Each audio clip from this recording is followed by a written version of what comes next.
Talisman of Talisman Associates.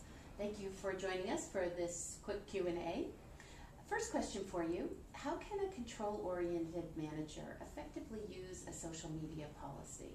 I think it's really important to have a social media policy in place because it engages all of your employees in the social media space. We have to assume that they're using it.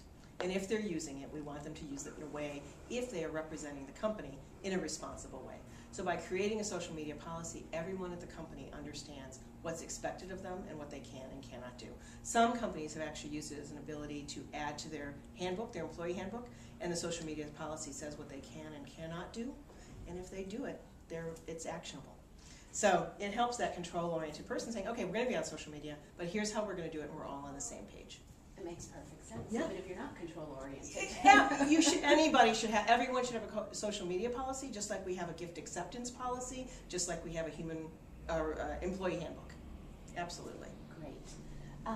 What's the risk of not participating in social media to help convince those who still are a little hesitant? Well, I would say that if you looked at the social media landscape 5 or 10 years ago, you would not see Ford Motor Company there. You now see Ford Motor Company there with every brand they have having their own brand presence on social media.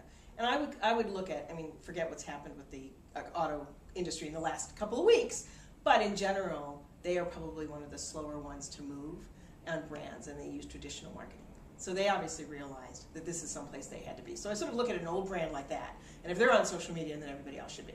So the question is, for your brand, both to your audiences internally and externally, where do you want to be and how do you want to communicate? And to your competitors. So if your competitors are already in this space and they're using whatever pieces of social media they want to use effectively and you're not there, then I think it's a piece of your advertising or your marketing that you're missing, because I think that there are audiences on social media who are not using traditional media. We know that the newspapers have taken a big hit. Okay, so if those people aren't reading newspapers anymore, where are they getting the information about you? And if you've been advertising in the newspapers for a long time and their readership is down, well, those people have to get information somewhere. So I think the risk of ignoring this wave of social media is very high. And how you go about it is going back to that social media policy, and it needs to be part of your communications and marketing plan. So it's not like you have your communications and marketing plan to place half-page ads in the newspaper and over here somewhere else is social media. It's a combined effort. What resources would you recommend the communicators, for communicators to stay up to date on this topic? I love, one of the sites that I visit regularly and that I follow a lot is called Mashable, mashable.com. And they have very quickly, I think they're only 2 or 3 years old, and they have very quickly become the font of information about all social media. It doesn't matter whether it's Facebook or LinkedIn or Twitter. And they have a variety of people who write for them in special markets. So I always look at what they're doing. And I was fortunate that when I started in social media, I found them immediately. So I think I found I ramped up quickly because of the information that they were sharing with me. So Mashable, figuring out what they're doing. And then I think there are also tools that make it more efficient. People say, I can't tweet all day, or I can't be on Facebook all day, nor do I want my staff on Facebook and Twitter all day. So there are tools that allow you to schedule tweets or send your messages out to multiple social media markets by one step. So Hootsuite is one of those, and it allows you to both schedule and to decide who you're sending the message to. So you could have a Facebook profile of your own, you could have a fan page of your company, you could have multiple Twitter accounts for whoever you wanted, and you could have your LinkedIn and your Plaxo. And when you set up that tweet, that message, it's a 140-character message, you can decide where it's going. So if you're writing about Ford Mustangs, it's only going to go to the Ford Mustang fan page. It's not going to go everywhere else, or maybe it's going to go to Ford Mustang fan page and the Twitter page of Ford Mustang. So it makes it very simple, because I think the first thing people told me was, I don't have time for this. I'm in a meeting. How can I be doing this? And as I said in the presentation, I've been tweeting throughout the presentation, but you just didn't know it. So I think that having tools like that allow us to look at our communications and marketing plan, look at our social media policy, what messages do we want to put out for the week? Do we have messages or events that are coming up? You can schedule all those. And you can decide as a group, everybody knows what they're going to say, and then put it out there. And then you do the real-time tweets at the event, or the real-time tweets at the board meeting, or wherever you may be that strikes you and says, oh my God, that was a great Mustang I saw. I'd take a picture of it and send it out. those sort of things.